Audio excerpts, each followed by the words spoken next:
සුබ සභාපති අපේ මහින්ද අමරවීර මහත්මයා පොදු ජන එක්සත් පෙරමුණ ලේකම්තුමා ඒ වගේම ශ්‍රී ලංකා නිදහස් පක්ෂයේ මාධ්‍ය ප්‍රකාශක අපේ වීර කුමාර සානක මහත්මයා ප්‍රමුඛ සියලු මාධ්‍යවේදීන්ගෙන් අවසරයි මම හිතන්නේ අපේ මහින්ද අමරවීර හිටපු කෘෂිකාර මහත්මයා ගෝ ජනතාව ගැන කතා කරා ඒ වගේම මහ ජනතාවගේ ආරක්ෂාව ගැන කතා කරා. ඉතින් මම කැමති මේ දෙකට අමතරව තවත් කාරණා කීපයක් මතක් කරන්න. මම හිතන්නේ ඔබතුමාලා දකිනවා දැන් මේ රටේ දැන් මහින්ද අමරවීර මහත්මයා කිව්ව ප්‍රශ්න සියල්ලම තියෙනවා. මේකක්වත් බොරුද? අද ගොවියා සතුටෙන් දින්නේ. අද පාරිභෝගිකයා සතුටෙන් දින්නේ. අද කවුද මේ රටේ සතුටෙන් ඉන්නේ? අද ව්‍යාපාරිකයෝ ටික සතුටෙන් ඉන්නවද? නෑ මම හිතන්නේ ඉතාමත් අතලොස්සක් තමයි සතුටෙන් ඉන්නේ. හැබැයි අපි පිළිගන්න ඕනේ කාරණයක් තියෙනවා.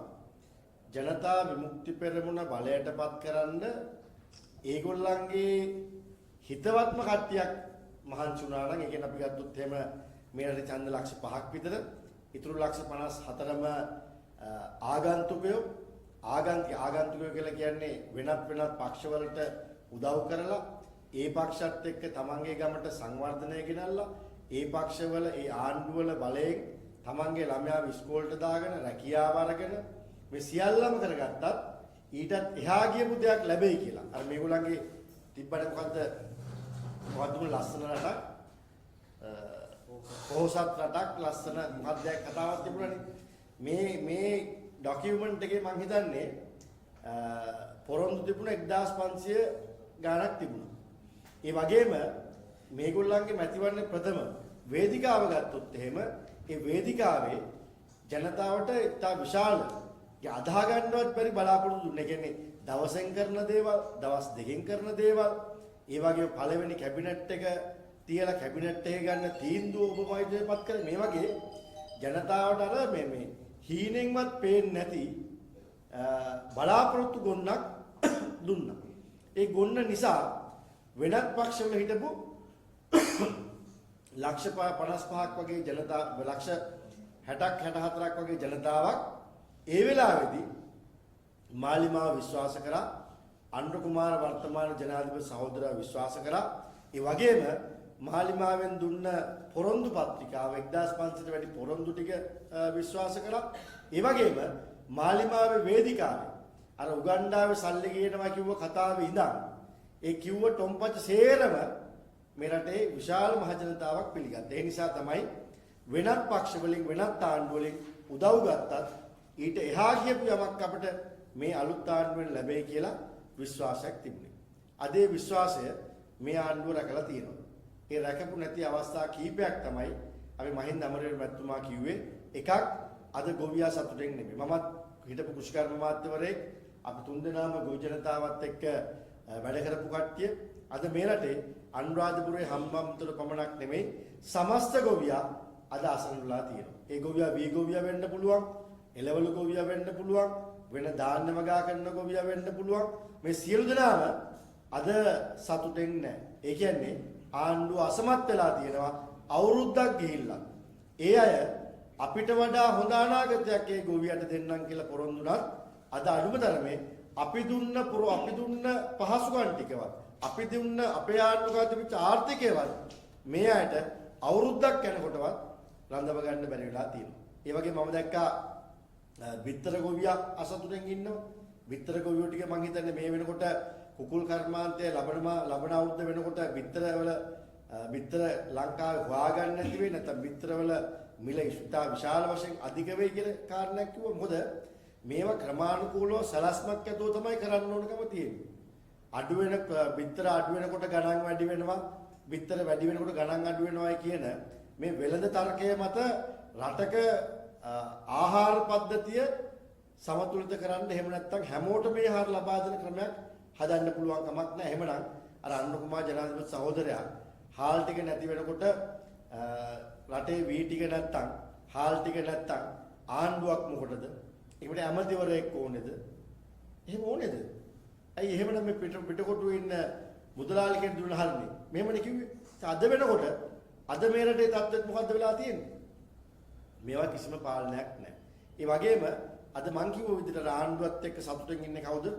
ආණ්ඩුවේම කාඩ් එක විදියට ජනතා විමුක්ති පෙරමුණේ පාක්ෂිකයෝ ටික අද සතුටු වෙනවා ඇති නෑ බඩු මිල වැඩි වුණත් ජීවන වියදම් වැඩි වුණත් මරණ බිය වැඩි වුණත් ජාතික ආරක්ෂාව නැති වුණත් කමක් නෑ අපිට තියෙන අපේ ආණ්ඩුවක් කියලා ඒ අය සතුටෙන් ඇති. හැබැයි 69 ලක්ෂයෙන් මං හිතන්නේ 65 ලක්ෂයක්ම දැන් තමන් කරගත්තේ අත්වරද්දක් තමන් දැක්ක හීනේ අද හැබෑවටම හීනයක් පමණයි මේක සැබෑ නොවන තත්ත්වයකට බවට පත් වෙලා තියෙනවා කියන එක අවුරුද්දක් ඇතුළත කාලය තුල ඒ අයට මං හිතන්නේ තේරීගෙන යනවා.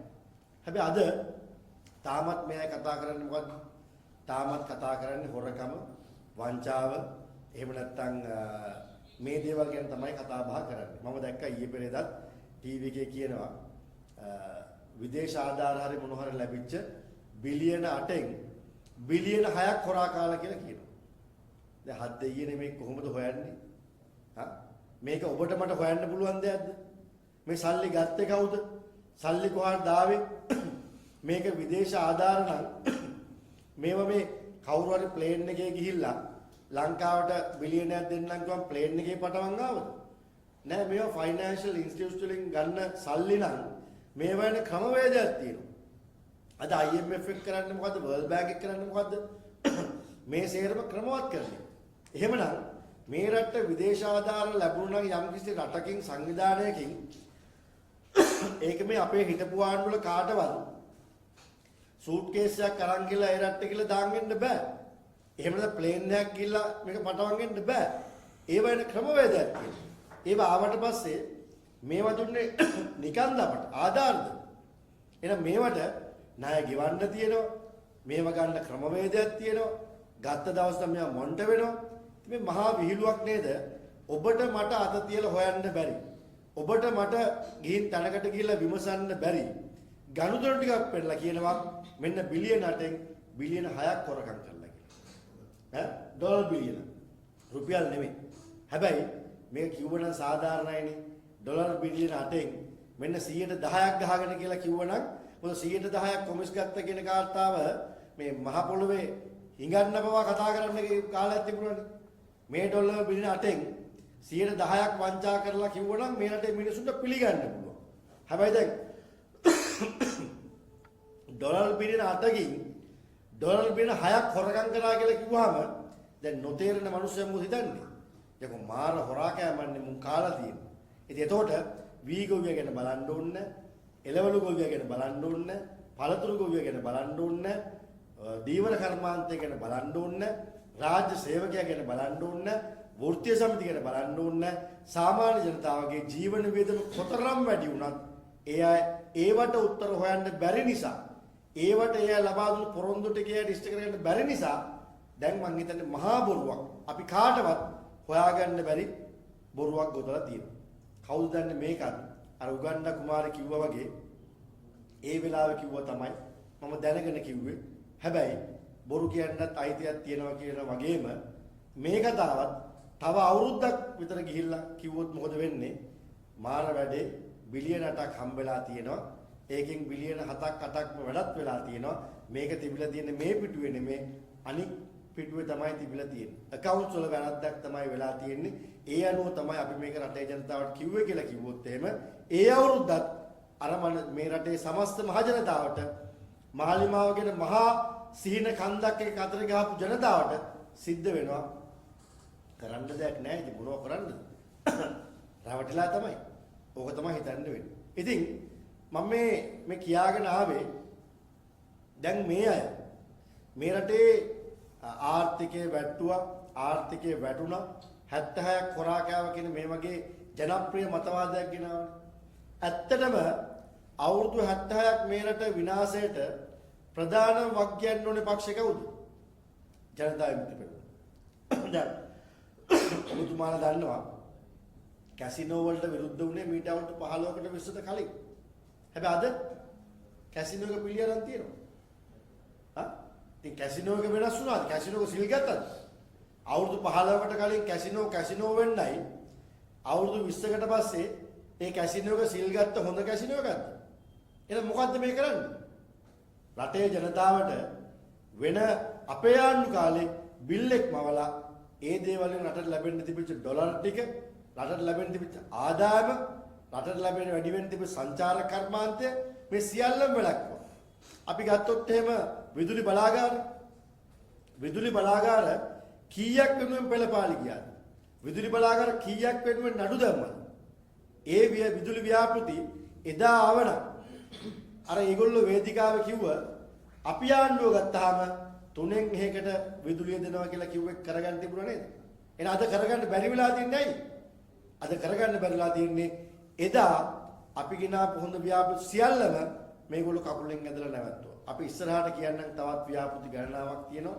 මම කෘෂිකර්ම අමාත්‍යවරයා විදිහට ඉන්නකොට මම මේ රටේ බීජ ලංකාවට බීජ ගේන්න මම හිතන්නේ බිලියන 4ක්ද කොහෙද යනවා බීජ වලට විතරක්. අපි කෘෂිකාර්මික රටක් කියලා කිව්වට අපි අපේ බීජ නෙමෙයි වගා කරන්නේ. බීජ ටික ගේන්න විතරක් අපි විශාල ඩොලර් ප්‍රමාණයක් මේ රටෙන් පිට කරනවා. මේ ටික ලංකාවේ නිෂ්පාදනය කරගන්න හදනකොට ඔබතුමාලා බලන්න මම කෘෂිකර්ම අමාත්‍ය ඉන්න කාලේ ඔය වර්තමාන ජනාධිපති අනුර කුමාර සහෝදරයා මහයිලුප්පල්ලම දුමින්ද විකුණන්න හදනවා කියලා පෙළපාලි කියේ නැද්ද? විරුද්ධ වුනේ නැද්ද? මහයිලුප්පල්ලමේ සේවකයෝ ටික පාරට බැස්සුවේ නැද්ද? හැබැයි එදා දුමින්ද කරන්න ගියේ මොකද්ද?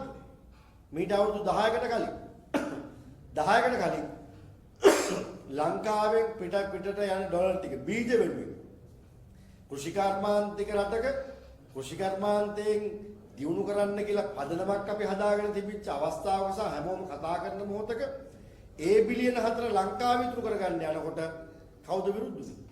ඔය කියන තමුත්තේගෙමින් ජනාධිපති වෙච්ච ජනාධිපති අනුර කුමාර සහෝදරයා තමයි වේදිකාවක් ගාන ගිහිල්ලා කිව්වේ මෙන්න දුමින්ද මහයිලුප්පල්ලමත් විකුණන්න යනවා කියලා. හැබැයි එදා මම කරන්න ගියේ මොකද්ද? තාක්ෂණය ලංකාවට ගේන්න අපේ රටේම ගොවියෝ ලව්වා බීජ ටික නිෂ්පාදනය කරගෙන අපේ රටෙන් පිටරට බීජ වෙනුවෙන් වියදම් කරපු විශාල ඩොලර් ප්‍රමාණයක් ඉතුරු කරගන්න. හැබැයි අද අනුර කුමාර සහෝදරයා කතා කරනව නේද මේ ප්‍රයිවටයිසේෂන් තියෙන්න ඕනේ නේද? දැන් කතා කරනවා. හැබැයි එදා දුමින්ද කරන්න යනකොට එදා වැරදි. හැබැයි අවුරුදු 10කට කලින් දුමින්දට ඒ වැඩේ කරන්න දුන්නා නම් අපේ හිටපු ඇමතිවරුන්ට ප්ලාන්ස් ටික ගහන්න දුන්නා නම් ඒ වගේම එදා ආර්ථිකය ශක්තිමත් කර ගැනීම වෙනුවෙන් සංචාරක ව්‍යාපාරය වෙනුවෙන් වෙන්න පුළුවන්. එහෙම නැත්නම් වෙනත් දෙයක් වෙනුවෙන් වෙන්න පුළුවන්. එදා පැකරනකොට කටවහන් ඉන්න පුළුවන්කම තිබුණා නම් මං හිතන්නේ මේ රටේ විශාල ධනයක් එහෙම නැත්නම් ආර්ථිකය වට ගන්න නැතුව අපිට දුවන් තිබුණා. මේකද ඇත්ත. හැබැයි අද මේ ගැන ඒගොල්ලෝ කතා බහ කරනවා. ඒගොල්ලන්ගේ ඉතිහාසය ගැන මතක් කරලා කියනවා අපි අතින් මෙහෙම දේවල් වෙලා තියෙනවා කියලා. හැබැයි මේ අවුරුදු 70 තුල මේ රට සංවර්ධනයේ වෙනුවෙන් ආපු ව්‍යාපෘති නැවැත්වීම සම්බන්ධව තාමත් ඒගොල්ලෝ මේ රට කනගාටු ප්‍රකාශ කරලා නැහැ. හැබැයි රටේ ජනතාව දැන් මේක දන්නවා. රටේ ජනතාවට දැන් මේක තේරෙනවා. මොකද අපි කරගෙන ආපු දේම තමයි මේගොල්ලෝ වේදිකාවල ඊට හාත්පසින් වෙනස් දෙයක් කිව්වත් අද ක්‍රියාත්මක කරන්නේ ඒගොල්ලෝ අපි කරන දේම තමයි. එහෙමනම් මං හිතන්නේ මේ රටේ ජනතාවට මොකක්ද ඇති වෙච්ච වෙනස? අත්දැකීමක් නැති කට්ටියක් එක්ක අවුරුදු 5ක් අමාරුවෙන් යන එකද අත්දැකීමත් එක්ක අර ආපු ගමන් මගේ වේගයෙන් ගමන් කරන එකද? එහෙනම් අද මේ රටේ ජනතාවට අහිමි වෙච්ච දේ මොකද්ද? අර වේගයෙන් ගමන් කරන එක දැන් නැති වෙලා තියෙනවා. වේගයෙන් ආර්ථිකය ශක්තිමත් කරගෙන ආපු වැඩේ වැටිච්චෙන් පස්සේ ඒක නැති වෙලා තියෙනවා. අද මං හිතන්නේ මේ රටේ ජනාධිපති අනුර කුමාර සහෝදරයා කොතරම් කිව්වත් අපිට ඩොලර් ටික ගෙවා ගන්න ණය ගෙවා ගන්න ක්‍රමවේදයක් තියෙනවා. අපිට පුළුවන් කියලා කිව්වට පුළුවන් ක්‍රමය මොකද්ද? අපි ආර්ථික විශේෂඥයොත් එක්ක අපි කතා බහ කරා. හැබැයි අපට පේන්නේ නැහැ මේ රටේ ආර්ථිකයේ ශක්තිමත් වෙන ක්‍රමවේදයක් මේ රටේ ඇති වෙනවයි කියන එක අපිට දකින්න පේන්නේ නැහැ. එහෙමනම් මං හිතන්නේ අපි ආර්ථික වශයෙන් ඉතාමත් අමාරු තැනකට යමින් පවතිනවා. ඒ වෙනුවෙන් මේ මහා බොරු කන්දරාවක් දිනෙන් දින ආයමත් කතා බහ කරමින් යනවා. ඒ නිසා අපි රටේ ජනතාවට කියනවා ඇස්සර ඉන්න කියලා. දැන්වත් ඇස්සර ගන්න. දැන්වත් තමන්ගේ බුද්ධියෙන් හිතන්න. එහෙම නැතුව අර ලස්සන කතාවට අපේ අමරවීර අමතුමා කිව්වාගේ කතාවත් එක්ක බඩ පිරෙන්නේ ආර්ථිකය හැදෙන්නේ තමන්ගේ ළමයට හොඳ අනාගතයක් උදා වෙන්නේ නැහැ. ඒත් එක්කම ජනාධිපති අනුර කුමාර සහෝදරයා හොඳ කතාවක් කිව්වා මම හිතන්නේ ජනාධිපති වෙන්න කලින්. ජනාධිපති වෙන්න කලින්. ඒ වෙලාවේ තිබුණා සෞපකාර ඡන්ද. ඒ සෞපකාර ඡන්ද දවසින් දවස මම හිතන්නේ අපිත් එක්ක හිටපු අය වෙනස් අර ඒ වෙලාවේ තිබිච්ච ගමන් මගේ ගිහිල්ලා විශාල සෞපකාර ප්‍රමාණික බලය එදා ජනතා විමුක්ති පෙරමුණට ගියා. ඒ වෙලාවේ අනුර කුමාර සහෝදරයාට අපි කිව්වේ මොකද්ද? දැන් මැතිවරණය තමයි ඡන්ද ප්‍රතිඵලය සෞපකාරය මැතිවරණ ඡන්ද ප්‍රතිඵලයක් නෙමෙයි කියලා. හැබැයි අනුර කුමාර ජනාධිපති සහෝදරයා වේදිකාවක් ගන්න කියලා කිව්වේ මොකද්ද? අන්න පේනව නේද ගමේ මතය? මේක ඡන්ද ප්‍රතිඵලයක් නෙමෙයි වෙන්න පුළුවන්. හැබැයි සෞපකාර ඡන්ද කියලා කියන්නේ ගමේ ජනතාවගේ අහිංසක මිනිස්සුන්ගේ ඒ බලාපොරොත්තුව තමයි අද මේ ඉෂ්ට වෙන්නේ කියලා කිව්වා. එහෙමනම් අද සෞපකාරට මොකද වෙගෙන යන්නේ? අද සෞපකාර බලය නැවත වතාවක් අර මම කිව්ව කාරණා ටික තේරුම් ගත්ත ජනතාව, ඒ පීඩනෙන් ජීවත් වෙන ජනතාව තමන්ගේ හැඟීම ප්‍රකාශ කරමින් යනවා අපිට මේ ආණ්ඩුවෙන් වැඩක් නැහැ. එහෙම නැත්නම් සමස්ත සෞපකාර ටික වෙන්න එපයි, ජේපීට යන්න එපයි. ඇයි මාලිමාවට යන්නේ නැතුව? සමහර ඒවා සජබට යනවා, සමහර ඒවා අපට එනවා, සමහර ඒවා පොහොට්ටුවට යනවා. මේ විපක්ෂයේ එකතු වෙලා බලය ලබා ගන්නවා. අපි එක උදාහරණයක් ගැන කිව්වොත් එහෙම ගම්පල සෞපකාරයේ බලය 7.0යි. 5ක්ම එකෙන් පොදු ජන එක්සත් පෙරමුණ නියෝජනය කරන ශ්‍රී ලංකා නිදහස් පක්ෂයේ පුටුව නියෝජනය කරන සමාජිකයෝ දෙන්නෙක් තවත් විපක්ෂයේ පක්ෂ දෙයක් නියෝජනය කරනවා. ඒ වගේම මාලිමාවට ආණ්ඩුවට 0යි. එහෙනම් මේ මොකද වෙගෙන යන්නේ?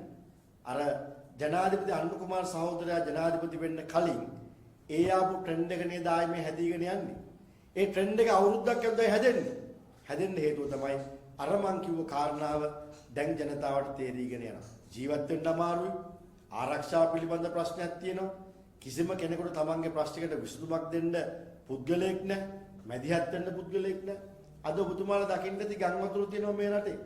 වෙනද ගම් වතුරක් තිබුණාම කොහොමද ආණ්ඩුවේ මැති ඇමතුරු බහලා වැට්ටික් කරේ? කොහොමද රජ නිලධාරීන් ටික හැසුරුනේ? හැබැයි අද අපිට ඒක පේන්නේ නැහැ. අද ගම් වතුරෙන් පීඩාවට පත් වෙලා ඉන්න මිනිස්සුෙකුට බත් පැකට් එකක් බෙදන්න මිනිස්සෙක් නැහැ. හැබැයි අපිට මතකයි මේ විපක්ෂී ඉන්නකොට රතු තරුව දාගෙන නේද? කුණු සුද්ධ කරා, කාණු සුද්ධ කරා, ඔරුවල නැගලා ගියා, හිර වෙච්ච ගෙවල් වල කට්ටිය ගත්තා. ආණ්ඩුවේ අපි යන්න කලින් ඒගොල්ලෝ ගියා. හැබැයි අද වෙනකොට ආණ්ඩුවත් ඒගොල්ලන්ගේ, බලයත් ඒගොල්ලන්ගේ, ප්‍රාදේශ සභා වැඩිහරියක් ඒගොල්ලන්ගේ. හැබැයි අපිට පේන්නේ ඒ අය බහැලා මේ වැඩ කරනවා පේන්නේ. ඇයි පේන්නේ නැත්තේ? මොකද බැස්සොත් එහෙම ජනතාවගෙන් අහගන්න වෙනවා හොඳ ටිකක්. ඒ නිසා තමයි මම හිතන්නේ ඒගොල්ලෝ ওই දේවල් වලින් ඈත් වෙලා ඉන්නේ. ඉතින් මේ කිසි කාරණයක් අපි කියන්නේ ආණ්ඩුවට කකුලෙන් අදින්නවත් වට්ටන්නවත් නෙවෙයි. අපි මේක කියන එකම සමානලට ආණ්ඩුවට හොඳක් වෙන්න පුළුවන්, නිවැරදි වෙන්න. අපි කැමති ආණ්ඩුව නිවැරදි වෙන්න ඕනේ. ඇයි? ඔබතුමාලා ඡන්ද දුන්නේ ඔබතුමාලාගේ මිනිස්සු නෙමෙයි අපේ මිනිස්සු. ඒ නිසා ඔබතුමාලාගේ ආණ්ඩුවක් යටතේ රැවටුනේ අපේ මිනිස්සුණක්. අපිට දේශපාලන වශයෙන් අසාධාරණයක් වුණත් ඒත් අපි අපේ රටේ ජනතාවත් එක්ක අපි තරහ නැහැ. අපි මේ ජනතාවගේ පරිගණන අපි උත්සාහ කරන්නේ නැහැ. ඒ නිසා තමයි අපි දන්නවා මේ ටික කිව්වහම ආණ්ඩුව නිවැරදි වෙනවා කියලා අපි දන්නවා. ඒ දැනදැනත් අපි කියන්නේ නිවැරදි වෙන්න. ඒ නිවැරදි වීම දේශපාලන වශයෙන් අපිට පාඩුවක් වෙන්න පුළුවන්. හැබැයි රට වැටුනොත් එහෙම අපි හැමෝම දේශපාලනය කරත් නොකරත් මේ රටේ ජනතාවගේ අනාගතය සුබවාදී වෙන්නේ නැහැ. ඒ වෙනුවෙන් තමයි අපි මේ ආණ්ඩුව මේව ඇහුවාම නිවැරදි වෙනවා කියලා දැනත් නිවැරදි වීම අපේ දේශපාලන වශයෙන් පාඩු බව දැනත් රටේ ජනතාවගේ අභිවෘද්ධිය වෙනුවෙන් අනාගතය වෙනුවෙන් තමයි අපි මේ ටික කියන්නේ. ඒ වගේම තමයි ජාතික ආරක්ෂාව පිළිබඳව මම හිතන්නේ උදන් යනවා මේ ආණ්ඩුව ඕනෑතරම්. නේද? බංකුව අරන් එන්න කියලා කිව්වා, අපිට කියලා දෙන්න දෙයක් නැහැ කිව්වා. පෝය 2යි කිව්වා. හැබැයි දැන් පෝය 12කුත් ගිහිල්ලා මම බැලුවා ඊයේ පෙරේදා අධිකරණ ඇමතිවරයා යම්කිසි රූපවාහිනී වැඩසටහන මැදනේ 360 වැඩසටහනට ඇවිල්ලා කියනවා අපිට අපි අර දුන්න පොරොන්දු 1500 ඇතුළේ තියෙන රටේ නීති රීති වෙනස් කරන එකට එතුමයන් ඇහුවා කොච්චර කල්යයිද කියලා අහනකොට එතුමා මොකද්ද කියන්නේ? කාලයක් කියන්න බෑ. අපිට ඊට වඩා ජාතික ආරක්ෂාවේ ප්‍රශ්නයක් තියෙනවා කියලා කියනවා. කවුද මේ කියන්නේ? අධිකරණ ඇමතිවරයා ආණ්ඩුවට අවුරුද්දක් ගිහිල්ලා ඉවරලා. හැබැයි ඊට කලින් පොලිසිය භාර ඇමතිවරු කොහොමද කිව්වේ? පෝය 2යි. ඔය පාතාලේ මරාගත්තට ඔක ජාතික ආරක්ෂාවට ප්‍රශ්නයක් නෑ. ඕක පාතාල අතර ප්‍රශ්නයක්. හැබැයි අධිකරණ ඇමතිවරයා අවුරුද්දකට පස්සේ ඇවිල්ලා ඇත්ත කියනවා. ජාතික ආරක්ෂාවේ අපට ප්‍රශ්නයක් තියෙනවා. ඒ වගේම එතුමා තවත් දෙයක් පිළිගත්තා. ඔබතුමාලට මතක ඇති වත්කම් බැරකම් ගැන කතා බහ කරනකොට මහා උජාරුවෙන් කතා කරා අපි තමයි මේක ගෙනාවේ කියලා. හැබැයි අධිකරණ ඇමතිවරයා මොකද්ද කියන්නේ? මගේ ෆෝම් එක පිරෙව්වෙත් මම නෙමෙයි වෙන කෙනෙක් තමයි පිරෙව්වේ. ඒක මෙහෙම මෙච්චර බැරාරුම් කියලා අපි දන්නේ නැහැ. ඒක මෙච්චර අමාරුයි පුරවන්නේ කියලා අපි දන්නේ නැහැ. ඒ කියන්නේ මේ ෆෝම් එක ගැන දන්නෙත් නැහැ. ක්‍රමවේදය ගැන දන්නෙත් නැහැ. මේක වෙබ් එකට එනවා කියලා දන්නෙත් නැහැ කියන එක අධිකරණ ඇමතිවරයා ඉතාමත් නිහතමානී විදිහට ඒක පිළිගත්තා. හැබැයි මේකෙනුත් අපි කරපු වැඩෙනුත් ක්‍රෙඩිට් එක දාගන්න ගියේ නැද්ද මේ ආණ්ඩුව? එහෙනම් තාත්තලා ඉන්නකොට බාප්පොච්චිලානේ තාත්තලා වෙන්න ගියේ. දැන් අද කෙලවකට තියෙන්නේ. හැබැයි අධිකරණ ඇමතිවරයාට අපි සූතිවන්ත වෙනවා. එතුමා ඉතාමත් නිහතමානී විදිහට ඒ වැඩසටහනේදී තමන්ගෙන් වෙච්ච අඩුපාඩුව පිළිගත්තා, තමන්ගෙන් වෙච්ච අතපසුව පිළිගත්තා. දැන් එතුමා මොකද්ද එතුමාගේ අස්සන තියෙනවා. හැබැයි සාමදාන විනිශ්චයකාරයෙක් හෝ නීතිඥවරයෙක් සහතික කළා නැති එක එතුමා කිව්වා අත්වරද්දක් කියලා.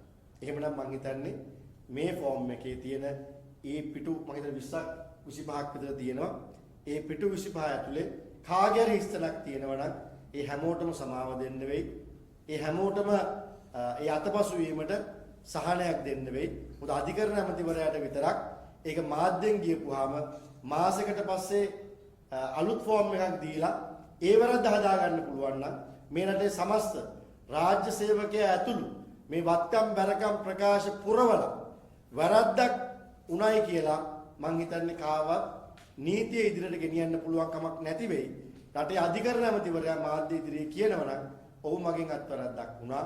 මම මගේ නිවාසවල වටිනාකම ටික දැම්මේ නැහැ. මගේ අස්සන සහතික කරන ඒ සහතිකේ මගේ තිබුණේ නැහැ. හැබැයි මම මාසයක් ඇතුළත ආයි පුරවල මේක දුන්නයි කියලා පිළිගත්තා නම් ඒක අත්වැරදීමක් නම් මං හිතන්නේ මේ අවුරුද්දේ මේ වත්කම් බැරකම් එක්ක අර පුටු 25ක් 30ක් තියෙන බැරෑරුම එතුමා අමාරු ෆෝම් එක පුරවපු කිසිම කෙනෙක්ව දඬුවමක් දෙන්න බැරි වෙයි.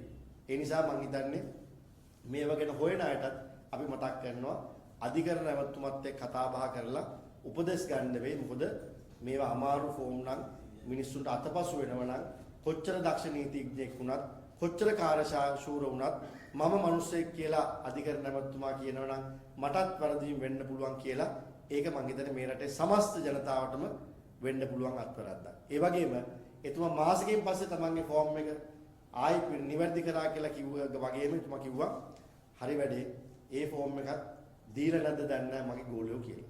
එහෙනම් මං හිතන්නේ තාමත් මේ ෆෝම් ටික දීලා නැති කට්ටියටත් රටේ නීතිය ක්‍රියාත්මක කරන්න කලින් අධිකරණ ඇමතිවරයාට අහන්න වෙයි. මොකද ඒ අයත් සමහරලාට ෆෝම් එක පුරවලා තමන්ගේ දරුවෙක්ට දෙන්න නැති බාර දෙන්න කියලා, තමන්ගේ සහෝදරයෙක්ට දෙන්න නැති මේක තැපැල් කරන්න කියලා, තමන්ගේ ගෝලයෙක්ට දෙන්න නැති මේක තැපැල් කරන්න කියලා ඒකන් අධිකරණ ඇමතිවරයා වගේම සාමාන්‍ය මිනිස්සෙක්ට වෙච්ච අත්වරද්දක් වගේම මේ රටේ නීතියෙන් කටයුතු කරන්න බලාගෙන ඉන්න කට්ටියට ඒ අයට සහනයක් දෙන්න වෙයි. ඒ නිසා ඒ හැමෝටම අධිකරණ ඇමතුමත් එක්ක සාකච්ඡා කරලා තීන්දුව ගත්තොත් හොඳයි. එහෙම නැත්නම් ආණ්ඩුවේ අයටම ඉස්සෙල්ලම නීතිය ක්‍රියාත්මක කරලා ආදර්ශය පෙන්වන්න වෙයි. ඒක අධිකරණ ඇමතිවරයාගෙන් පටන් ගත්තොත් හොඳ වෙයි. මොකද සාමාන්‍යයෙන් ආණ්ඩුවේ ඇමතිවරයෙක්ගෙන් හරි ආණ්ඩුවේ මන්ත්‍රීවරයෙක්ගෙන් හරි පටන් ගන්න නැතුව ඒ අත්වැරද්ද වුණායි කියලා රූපවාහිනී ඉදිරියේ පිළිගත් අධිකරණ ඇමතිවරයාගෙන්ම නීතිය ක්‍රියාත්මක කළා. ඔන්න අපි නීතිය හැමෝටම සමයි. එතුමා මේ සාකච්ඡාවේ මුලින්ම කිව්වේ අපේ කෙනෙක් කරත් නීතියමයි කියලා.